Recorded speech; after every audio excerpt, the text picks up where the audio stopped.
появляются новые и новые скамейки наших замечательных деятелей культуры и искусства, людей, которые действительно полюбились нашему народу.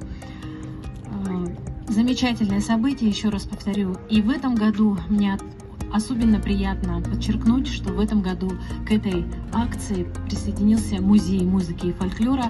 И теперь, когда вы присядете, каждый из нас, кто желает, когда вы присядете на скамейку, вы можете прочитать на своем телефоне QR-код и найти интересные факты биографии, фотографии, послушать голоса этих певцов, услышать, прикоснуться к прошлому и таким образом сохранить вот эту память у себя и своим детям на будущее.